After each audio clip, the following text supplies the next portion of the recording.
What is going on, guys? Welcome to the Nerd Collective. This is Rob. So you got an Xbox One this holiday season. Now what? There are a few things that will or should be helpful to you if you are brand new to the Xbox One family. This is going to be a quick video recommending you take advantage of some things for the Xbox to optimize your experience. First, unless your parents are the Gates or the Rockefellers, you probably only got a game or two or three. If that is the case, or even if it's not for that matter, I highly recommend getting EA Access. EA Access can be paid monthly for $4.99 or yearly for $29.99. Obviously, the yearly option is insanely worth it. If you paid monthly for a year, for 12 months, you would be spending $60, as opposed to a yearly one-time payment of $30. So definitely go for the yearly subscription if you are going to do that. So what is EA Access? EA Access is a subscription service that EA offers. They have a collection of games that they make available for their subscribers. You can play all of the games in their vault for the duration of your active subscription. The good thing is, if you stop paying for EA Access, while you obviously won't be able to play the game or games, you will not lose your save game progress or achievements or anything like that. If you start your subscription back up, you can pick up where you left off, and all of your progress will still be there. The Vault of Games is an ever-growing list, so the longer you're a subscriber to EA Access, the more games you'll be able to play. EA has confirmed that their games will not rotate out, which means all of the games in the vault will not go anywhere, and the vault will only get bigger. EA Access also comes with some pretty sweet perks. With an active subscription, you will get a 10-hour free trial of any EA game before that game launches. So you can try the full game, not just a limited demo, for 10 hours and make your decision then if you want to purchase the game or not. All of your progress and your save game files will transfer over to the full version if purchased. Lastly, all EA games and DLC you pre-order or purchase digitally are 10% off. The EA Access Vault contains the following games: Battlefield Hardline, Dragon Age Inquisition, Titanfall, FIFA 15, Battlefield 4, Madden 15, Plants vs. Zombies Garden Warfare, NHL 15, EA UFC, Need for Speed Rivals, NBA Live 15, Peggle 2, FIFA 14, and Madden 25. That is a very impressive list of games, all that you can play for $30 a year, or $4.99 a month, which again, I wouldn't recommend staying at that for very long, just because after 6 months, you will be paying more than if you were to sign up for a yearly subscription. Second is the My Home Xbox feature. This was explained in depth in a previous video that I will link here, but essentially what it is, it's a feature where you can share your entire digital library of games, DLC, and even an Xbox Live Gold subscription with a friend or a family member.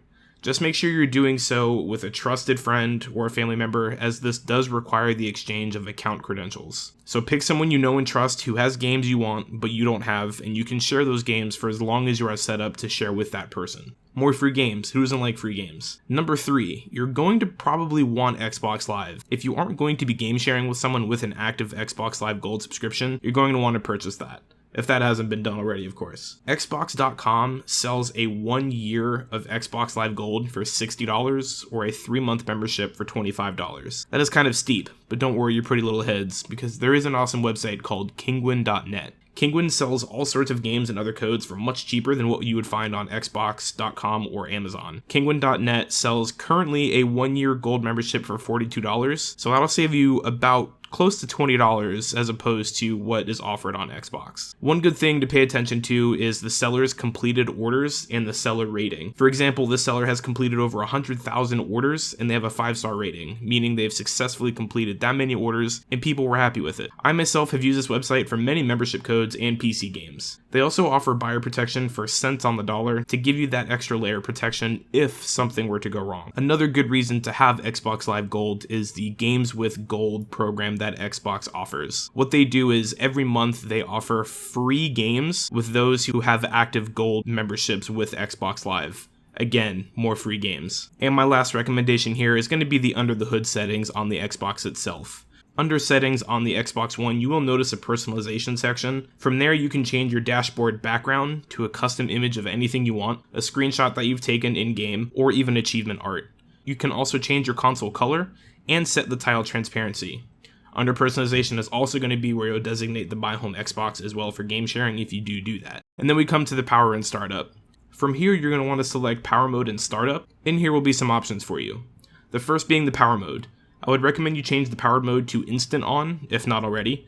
And what this does is this keeps the Xbox in a lower power mode similar to a sleeping computer. This will allow you to resume games where you left off even after you've turned off the console. This will also allow your Xbox to download updates, patches, games, and DLC in the background while the console is off, so everything will be done and waiting for you when you're ready to play. You'll also want to keep the option when Xbox is off, turn off storage. You're going to want to keep that unchecked. That way, if you have an external hard drive hooked up, information can pass to and from that hard drive when the console is off. Guys, that about does it for my recommendations for you new Xbox One owners. If you have any questions about anything mentioned in this video or anything about the Xbox One in general, please feel free to leave them in the comments below. I really hope you enjoyed the video and I hope it was useful to you. If it was, please consider subscribing to the Nerd Collective. Thanks for watching, and I'll talk to you in the next video.